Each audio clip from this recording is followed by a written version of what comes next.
বসে বসে দাঁত মাজলে চলবে? ঘরে এক মুঠো চাল ডাল নেই। এদিকে তুমি মাছ ধরাও বন্ধ করে দিয়েছো। আজকে বাজার না করলে খাওয়া হবে না এই বলে দিলুম। এই সকাল সকাল এত বকবক শুনতে ভালো লাগছে না। যাও তো এখান থেকে, আমি একটু শান্তি করে দাঁত মাজি। নদীতে জাল ফেললে তো একটা মাছ পাওয়া যায়। আজকাল তুমি একদম কাজকর্ম করতে চাও না। কাজ না করলে এই সংসার চলবে কি করে? থামো তো, ওইদিকে তাকিয়ে একবার দেখো, মনে হচ্ছে একটা লাশ ভেসে আসছে।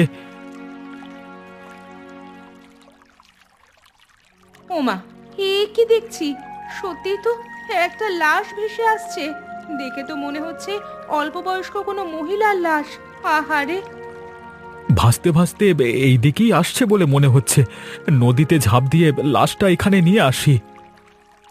না না, তুমি এইভাবে বিপদ ডেকে এনো না। কি যে বলো! লাশটা মেয়েটার পরিবারের কাছে পৌঁছে দিতে পারলে ওর পরিবারের শান্তি পাবে তো। চিনি না জানি না, কিভাবে পরিবারের কাছে পৌঁছে দেবে? তুমি চুপচাপ বসো তো, আমি লাশটা নিয়ে আসি। এই লোকটাকে নিয়ে আর পারা যায় না। মায়া, মায়া, ধরে ওপরে তোলো। হ্যাঁ, এই তো তুলছি। মেয়েটার হাত পা এমন গরম কেন? বেঁচে আছে নাকি? আমার তো মনে হচ্ছে এই মেয়ে বেঁচে আছে। একে ডাক্তারের কাছে নিয়ে যেতে হবে। তুমি ঠিক বলেছ, তাড়াতাড়ি একে ডাক্তারের কাছে নিয়ে যাই। আমরা কোথায় যাচ্ছি দাদা? সে কখন থেকে জিজ্ঞেস করছি, তুমি কিছুই বলছো না। আমার সাথে গেলে বুঝতে পারতিস, আগে থেকে বললে কৌতূহল থাকবে না। আমাকে কিছু না বললে কিন্তু তোর সঙ্গে যাব না। রাগ করিস না, আমি তোকে বলছি, আজকে রাতে আমার বিয়ে মোহনপুর গ্রামে অমরেশ বাবুর মেয়ে, দেখতে অনেক রূপবতী। তাই নাকি রে দাদা? বৌদি যদি কখনো ভিড়ে আসে তখন কি করবি? তোর বৌদি আর কোনোদিন ফিরে আসবে না। যে নিজের ইচ্ছায় বাড়ি ছেড়ে চলে যায় সে কি আর কোনোদিন ফিরে আসে? তা বটে, ভাই বোন মিলে যেভাবে অত্যাচার করতাম, লজ্জা থাকলে আর কোনোদিন এই বাড়িতে আসবে না। এবার যাকে বিয়ে করে আনবো সে একেবারে তোর মনের মতো বৌদি হবে। হ্যাঁ, বিয়ের দিন অমরেশ বাবু 50,000 টাকা আর 2 ভরি গয়না দেবে। হ্যাঁ, 2 ভরি গহনা কিন্তু আমাকে দিতে হবে দাদা। তুই তো জানিস আমার আবার গহনার ওপর অনেক লোভ। তোর কথা ভেবেই তো আমি অমরেশ বাবুর মেয়ে ভূমিকে বিয়ে করতে যাচ্ছি। অনেক ধনী পরিবার, এমন ধনী পরিবারে বিয়ে হওয়া ভাগ্যের ব্যাপার। দেখিস আগের মতো আবার ঠকে যাস না। বিয়ের সময় কত কি দিবে বলেছিল, কিন্তু কিছুই দেয়নি। না রে, এবার আর ঠকবো না। ও, তোকে একটা কথা বলতেই তো ভুলে গেছি। ওরা জানে তোর বৌদি অসুস্থ হয়ে মারা গেছে, সে যে বাড়ি ছেড়ে পালিয়েছে।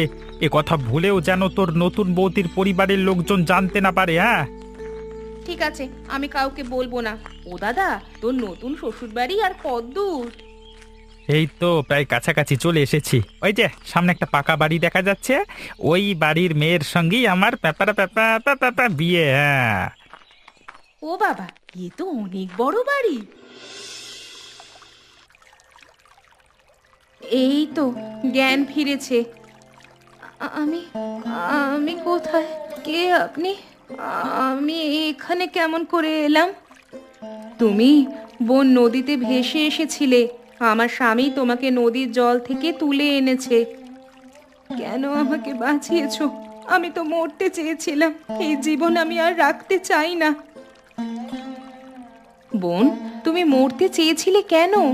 আত্মহত্যা যে মহা পাপ। কি করব বলো? আমার মতো অবস্থায় থাকলে তুমি নিজেও আত্মহত্যা করতে চাইতে। কি এমন দুঃখ তোমার জীবনে? আমার বাবা একজন গরিব রিক্সা চালক। দেখতে শুনতে ভালো বলে ভালো ঘরে বিয়ে হয়েছিল। বিয়ের সময় 20,000 টাকা আর একটা সাইকেল দেওয়ার কথা ছিল।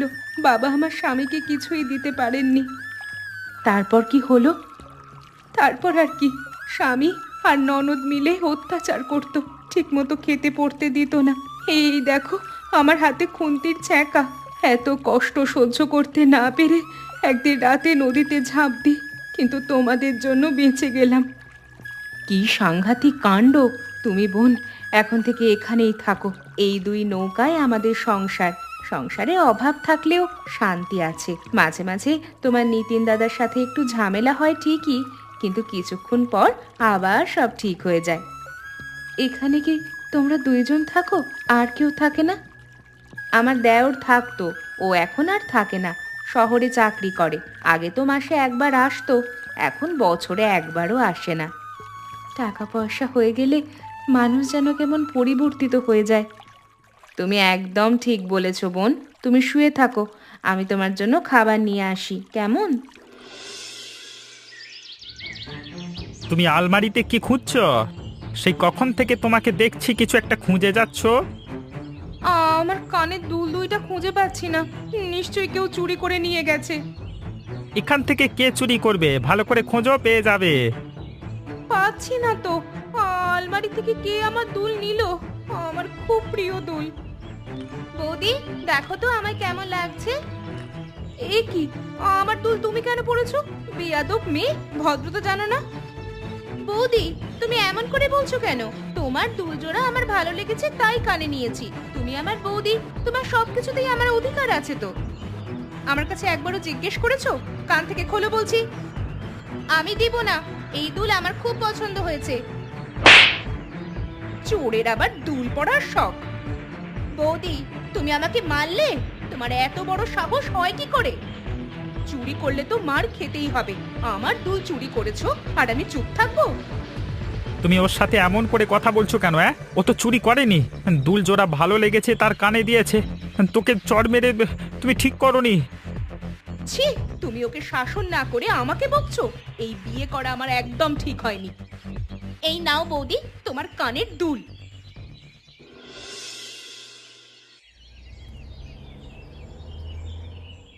দাদা, তুমি এখানে কেন এসছো? তোমার পোশাকের কি হাল? হ্যাঁ, এখন বাইরে বেরো, বাড়ি যাও। তুই আমার সাথে এমন করে কথা বলছিস কেন? বাড়ি যাস না বলে তোকে দেখতে এসেছি। কোথায় যাব? তোমাদের কি কোনো বাড়ি আছে? তুমি কি জানো আমি কত বড় অফিসার? হ্যাঁ, আমি গিয়ে থাকবো ওই নৌকার উপর? হ্যাঁ, ছি। তোকে আমি না খেয়ে মানুষ করেছি, আর তুই আমার সাথে এমন ব্যবহার করছিস? দাদা, তুমি এখান থেকে চলে যাও। আশেপাশে লোকজন তাকিয়ে দেখছে। তুমি আমার দাদা, এটা অফিসে যেন জানতে না পারে, বুঝলে? ভাই, তুই আমাকে এভাবে অপমান করতে পারলি? ভেবেছিলাম তুই আমাকে দেখে খুশি হবি, কিন্তু আমার ভাবনা একদম ঠিক ছিল না রে। তোমার দুঃখের বাণী আমার একদম শুনতে ইচ্ছে করছে না। এখন আমাকে কাজ করতে হবে, নইলে বসের কাছে ঝাড়ি খেতে হবে। তোকে একটা কথা বলতে চেয়েছিলাম, কিন্তু সেটা আর বলা হলো না। কি কথা? টাকা চাইতে এসেছো নাকি? শহরে থাকি, আমার অনেক খরচ আছে, আমি 1 টাকাও দিতে পারবো না। তুই আমার সাথে এমন ব্যবহার করছিস, একদিন না একদিন এর ফল ভোগ করবি তুই। তুমি আমাকে অভিশাপ দিচ্ছ নাকি? অভিশাপ না রে ভাই, যা সত্যি তাই বলছি। তুমি এখান থেকে যাবে, নইলে ঘাড় ধাক্কা দিয়ে বের করে দেব। ঠিক আছে, যাচ্ছি। দাদা, এ তুমি কেমন মেয়ে বিয়ে করেছো? আমার মনে হচ্ছে তুমি ভুল করেছো। সেটাই তো মনে হচ্ছে, ভূমির সাথে আমার সংসার করা হবে না। বৌদিকে তুমি বাপের বাড়ি পাঠিয়ে দাও। সে রাস্তা নেই রে বোন। বিয়ের আগে তোর বৌদির বাবা আমাকে একটা শর্ত দিয়েছিল। কি শর্ত? ভূমিকে কখনো কষ্ট দেওয়া যাবে না। যদি সে রাগ করে কখনো বাবার বাড়ি যায়, তার জন্য আমাকে কঠিন শাস্তি দেবে। আমি লোভে পড়ে ওনার শর্তে রাজি হয়ে গেছিলাম। তাহলে আমাদের অন্য কিছু ভাবতে হবে। আমার তো মাথায় কিছুই আসছে না। বৌদিকে পৃথিবী থেকে বিদায় করে দিতে হবে। মানে, আমি তো কিছুই বুঝতে পারছি না। খাবারের সঙ্গে বিষ মিশিয়ে বৌদিকে শেষ করে দিতে হবে। আমরা বিপদে পড়ে যাব। বিপদে কেন পড়বো? বৌদিকে খুন করে লাশ গুম করে রাখবো, তাহলে বিপদে পড়ার কোনো সম্ভাবনাই নেই। ঠিকই বলেছিস। আচ্ছা আচ্ছা, এবার তোর বৌদির কথা থাক, আমি একটা গুরুত্বপূর্ণ বিষয় নিয়ে কথা বলতে চাই। বলো দাদা। কয়েকদিন আগে আমি শহরে একটা কাজে গিয়েছিলাম। তারপর দেখলাম তুই আর একটা ছেলে রিকশায় করে যাচ্ছিস। ছেলেটা কে, আর তোর সাথে পরিচয় হলো কিভাবে? ছেলেটা অনেক বড় চাকরি করে, একদিন তোমার সঙ্গে পরিচয় করিয়ে দিব। তোর সাথে পরিচয় হলো কেমন করে? আমার কলেজের পাশে ছেলেটা থাকতো। আমি যখন কলেজে যাই তখন ছেলেটা কলেজের সামনে দিয়ে অফিসে যায়। মাঝে মাঝে কথা হতো, এখন ভালো বন্ধুত্ব হয়ে গেছে। তাহলে যে একদিন দেখা করতেই হয়। সে হবে খুন, এখন বাড়ি চলো। হ্যাঁ, চলো।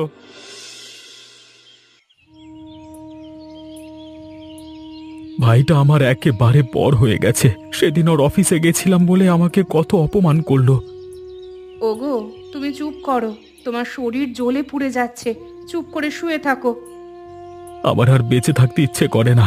যে ভাইকে আমি মানুষ করেছি সেই ভাই আমাকে এভাবে অপমান করতে পারলো।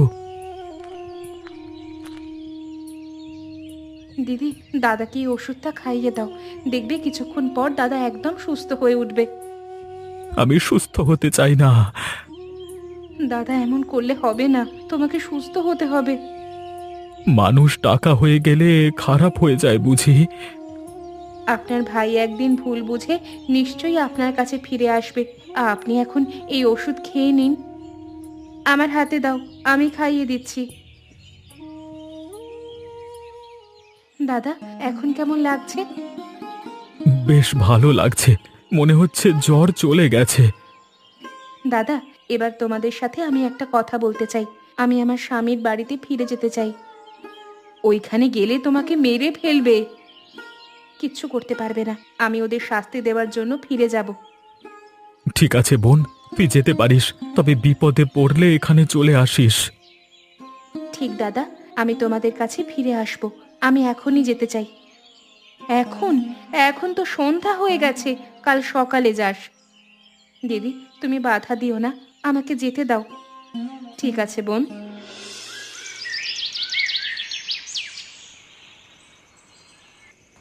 আজকে তোমাকে আমি শেষ করে দেব। তোমাকে বিয়ে করবার পর থেকে অশান্তির শেষ নেই। এ তুমি কি করছো?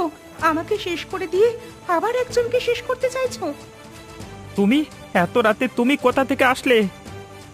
আমাকে ওপরওয়ালা পাঠিয়েছে, এবার তোমার পাপের বিচার করব। আমার পাপের বিচার করবার তুমি কে? হ্যাঁ, ভালো চাও তো যেখান থেকে এসেছো সেখানে চলে যাও। কে তুমি? এত রাতে আমাদের ঘরে এসেছো কেন? আমি তোমাকে বাঁচাতে এসেছি। এই শয়তান তোমাকে বালিশ চাপা দিয়ে মারতে চেয়েছিল। এ তুমি কি বলছো? উনি আমাকে মারতে চাইবেন কেন? তুমি কে বলো তো? নিখিল আমার স্বামী। আমি তো জানি তুমি মারা গেছো। এই শয়তান তাহলে আমার সঙ্গে মিথ্যে বলেছে? রীতা, এই মহিলার কথা একদম বিশ্বাস করো না। এ একজন চোর, ঘরে এসেছিল চুরি করতে, হাতে নাতে ধরা পড়েছে, তাই বাঁচার জন্য মিথ্যে কথা বলছে। ওকে পুলিশে দাও। চুরি করতে এসে আবার বড় বড় কথা বলছে। আলমারি খুলে দেখো আমার গয়নাগুলো আছে কিনা। কিছু চুরি করতে পারিনি। আমি যদি দেখতে না পেতাম সব চুরি করে নিয়ে যেত। আমি ওকে ঘাড় ধাক্কা দিয়ে বের করে দিচ্ছি। তোমাকে না বললাম ওকে পুলিশে দিতে? এই চলো চলো, এই বাড়ি তোমাকে যেন না দেখি আর। এই বাড়ি যদি তোমাকে আর একবার দেখি না, মেরে গাছে ঝুলিয়ে রাখবো। আমি চলে যাচ্ছি, তবে তোমার বিচার করব, এটা মনে রেখো। তুমি কিন্তু আমাকে আগের মতো টাকা পয়সা দাও না। আমাকে টাকা পয়সা না দিলে তোমার সঙ্গে আমার কোনো সম্পর্ক থাকবে না। আমার চাকরিটা চলে গেছে, শহরে একটা বাসা ভাড়া করে থাকতাম, সেটাও ছেড়ে দিয়েছি। কি? এতদিন তো জানতাম শহরে তোমার নিজের বাড়ি আছে। তুমি আমাকে তাহলে এতদিন মিথ্যে বলেছো? আজকে আমার সম্পর্কে তোমাকে সব সত্যি বলছি। আমাদের কোনো বাড়ি নেই, নৌকার উপর আমরা থাকি। আমার দাদা অনেক কষ্ট করে আমাকে মানুষ করেছে। তোমার মতো ভিখিরির সঙ্গে আমার কোনো সম্পর্ক নেই। তোমার সম্পর্কে আগে থেকে জানলে কোনোদিন তোমার সঙ্গে আমি বন্ধুত্ব করতাম না। তাহলে তুমি টাকা দেখে এতদিন আমার সাথে মিশেছো? তুমি তো লোভী, মানে লোভী। এই তো ঠিক বুঝতে পেরেছো। তোমার সাথে আমি আর কোনোদিন কথা বলবো না। তুমি এখন আসতে পারো। দিয়া, আমি অনেক বিপদে আছি, তোমাকে তো আমি অনেক টাকা দিয়েছি। হে বিপদে তুমি আমাকে একটু সাহায্য করো। তোমার কি মাথা খারাপ হয়ে গেছে? আমি তোমাকে সাহায্য করব, এটা তুমি ভাবলে কি করে? এভাবে বলো না। তোমার শখ মেটাতে গিয়ে আমি অফিস থেকে লোন নিয়েছিলাম। 7 দিনের মধ্যে যদি অফিসের লোন পরিশোধ করতে না পারি আমাকে জেলে যেতে হবে। চাকরিটা থাকলে প্রতি মাসের মাইনে থেকে লোনের টাকা কেটে নিত, এখন তো সেই উপায় নেই। তুমি আমার কি শখ পূরণ করেছো শুনি? তোমাকে আমি সোনার গহনা কিনে দিয়েছি। তোমার গলায় যে হারটা আছে সেটাও আমার কিনে দেওয়া। এই হার তুমি কিনে দিয়েছো? তার কোনো প্রমাণ আছে কি? শোনো, তুমি আমার সামনে থেকে দূর হও, দূর হও বলছি। বিপদে পড়লে মানুষ চেনা যায়। এমন একদিন আসবে যেদিন তুমি আমার চেয়ে বেশি বিপদে পড়বে, তুমি দেখে নিও।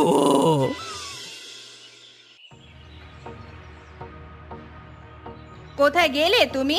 এদিকে এসো, তোমার চোর বোন কি করেছে দেখে যাও।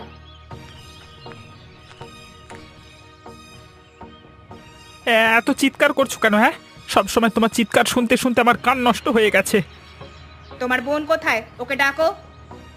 ও তো কলেজে গেছে। তুমি দিয়ার ঘরে কি করছো? আজকে আবার আলমারিতে গয়না খুঁজে পাচ্ছিলাম না, তোমার বোনের ঘরে এসে দেখি টেবিলের ওপর আমার গয়নার বাক্স রয়েছে। এবার আমি তোমার বোনকে কিন্তু ছাড়বো না। মাঝে মাঝে তোমার গহনা নিয়ে দিয়া পড়ে বলে এগুলোকে চোর বলা ঠিক না। চোরকে তো চোরই বলবো। আমাকে একটা কথা বলো তো, সেদিন রাতে যে মহিলা চুরি করতে এসেছিল সে তোমার বোনের পরিচিত নয় তো? কি সব আবোল তাবোল বলছো তুমি? মুখে যা আসছে তাই বলে দিচ্ছ নাকি? আস্তে কথা বলো। আমার সঙ্গে এমন জোরে কথা বলার সাহস তোমাকে কে দিয়েছে শুনি? এ বাড়িতে তুমি আসবার পর থেকে অশান্তির শেষ নেই। আমার জীবনে সবচেয়ে ভুল হলো তোমাকে বিয়ে করা। যারা ভালো তাদের সঙ্গে আমি ভালো ব্যবহার করি, কিন্তু যারা খারাপ তাদের জীবন বরবাদ করে দিই। তোমাদের কি হাল করব সেটা তুমি বুঝতেও পারছো না। সবার আগে তোমার বোনকে চুরির দায়ে জেলে দিব। তোমার সাথে ফাউ বকতে আমার একদম ভালো লাগছে না। হ্যাঁ, একটা কথা শুনে রাখো, তুমি আমাদের কিছুই করতে পারবে না। দাদা, আমি বিপদে আছি, তুমি আমাকে বিপদ থেকে রক্ষা করো। তুমি যদি আমাকে রক্ষে না করো, পুলিশ আমাকে জেলে ধরে নিয়ে যাবে দাদা। তোকে সাহায্য করবার মতো কোনো ক্ষমতা আমার নেই। আমার দায়িত্ব ছিল তোকে লেখাপড়া শেখানো, আমি সেটা পালন করেছি। দাদা, আমি যদি দিনের মধ্যে অফিসের লোন শোধ করে দিতে না পারি তাহলে আমার জেল হয়ে যাবে। আমাকে 1 সপ্তাহ সময় দিয়েছিল, তার মধ্যে 4 দিন চলে গেছে। আমার কাছে কোনো টাকা নেই, একবেলা খেয়ে কোনো রকমে বেঁচে আছি। তোর বৌদি আর কাকা কচু শাক তুলতে গেছে, কচুর শাক দিয়ে আজকের দিনটা চলে যাবে। কালকের জন্য আবার খাবারের চিন্তা করতে হবে। আগে তো নদী থেকে অনেক মাছ ধরতে, তুমি এখন মাছ ধরো না? এখন আর আগের মতো মাছ হয় না, যা হয় সেটা বিক্রি করে আমাদের দিন চলে না। ভাই, তোর মতো সাহেব মানুষের কি আমি কি করে সাহায্য করব বলতো? দাদা, আমি আবার ভুল বুঝতে পেরেছি, তুমি আমাকে ক্ষমা করে দাও। তোমার পায়ে আমি একটু আশ্রয় দাও। তুই যা কষ্ট তোর দাদাকে দিয়েছিস সেটা কখনো ভুলতে পারবে না। বৌদি, তোমরা আমাকে মাফ করে দাও, আমি আর কোনো দিন দাদার সাথে খারাপ ব্যবহার করব না। ওগো, এবারের মতো তুমি ওকে মাফ করে দাও। আমি মাফ করে দিলাম, কিন্তু ভাই, তোকে টাকা দিয়ে যে সাহায্য করতে পারবো না। কোনো টাকা তোমার দেওয়া লাগবে না, আমি যা পাপ করেছি তার শাস্তি পাওয়া দরকার। কোথায় যাচ্ছ তুমি? আমার মহা বিপদ। আমি এই বাড়ি ছেড়ে চলে যাচ্ছি। তোমাদের মতো অমানুষদের সঙ্গে আমার পক্ষে সংসার করা সম্ভব নয়। আমাকে ছেড়ে তুমি যেও না, আমার পায়ে সাপে কামড় দিয়েছে, আমি আর বাঁচবো না। তোমার পায়ে সাপে কামড় দিয়েছে তো আমি কি করব? এই চোর পরিবারে আমি আর থাকতে চাই না। তোমার বোন তো আরো অমানুষ। আমার বোনকে তো তুমি চুরির দায়ে জেলে দিয়েছো। ও আমাকে কথা দিয়েছে জেল থেকে বার হয়ে কখনো আর চুরি করবে না। তুমি এবার দিনের বেলা চুরি করতে এসেছো? চুরি করলে করতে পারো, আমি তো এই বাড়ি ছেড়ে চলে যাচ্ছি। রীতা, রীতা, তুমি এসেছো, আমাকে তুমি ক্ষমা করে দাও। এই দেখো, আমার পায়ে সাপ কামড় দিয়েছে, এই দেখো। তাহলে উনি আগের দিন সত্যি বলেছিল। আমি চললাম, তোমাদের বাড়িতে আর কোনো দিন ফিরে আসবো না। রীতা, তুমি আমাকে বাঁচাও, আমার সমস্ত শরীর নীল হয়ে যাচ্ছে। আমি যে তোমাকে চাইলেও আর বাঁচাতে পারবো না। বুঝতে পেরেছি, পাপ কাউকে ছাড়ে না। রীতা, রীতা, আমি মরে যাবার পর তুমি আর কোথাও চলে যেও না। এ বাড়ির দায়িত্ব এখন থেকে তোমার। দিয়া জেলে আছে, ও ছাড়া পাওয়ার পর ওকে দেখে শুনে দেখো। আমার সাথে তুমি এত পাপ করার পরও তোমার জন্য আজ আমার খুব কষ্ট হচ্ছে। তোমাকে দায়িত্ব দিয়ে গেলাম, পারলে আমাকে মাফ করে মানুষটা চলে গেল, এই বাড়িটা এখন থেকে আমার শেষ আশ্রয়। এত টাকা তুমি কোথায় পেয়েছো? নদীর ধারে আমার অল্প একটু জমি ছিল, সেটা বিক্রি করে দিয়েছি। এ তুমি কি করলে? সামান্য একটু জমি ছিল, সেটা বিক্রি না করলে হতো না? বিনাশ 1 মাস ধরে জেলে আছে। এ টাকা দিয়ে বিনাশের অফিসের লোন শোধ করে ওকে বাড়ি নিয়ে আসবো।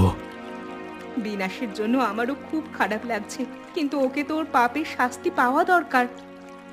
বিনাশ ওর ভুল বুঝতে পেরেছে। আমার মনে হয় ও আর কোনো দিন আমাদের সাথে খারাপ ব্যবহার করবে না। না করলেই ভালো, নইলে তোমার কষ্টের শেষ থাকবে না। বুঝতে পারছি, জমিটা বিক্রি করে দিয়েছি বলে তোমার খুব কষ্ট হচ্ছে। তুমি কষ্ট পেও না, টাকা পয়সা জোগাড় করে আবার জমি কিনবো। কষ্ট পেয়ে আর কি হবে? তুমি তাড়াতাড়ি যাও, গিয়ে বিনাশকে জেল থেকে মুক্ত করো। ঠিক বলেছ, আমি একটু পরেই যাব। এমনই মজার মজার গল্প দেখতে আমাদের চ্যানেলটিকে সাবস্ক্রাইব করতে ভুলবেন না। আর আমাকে জেল থেকে ছাড়িয়ে নিয়ে যাও না।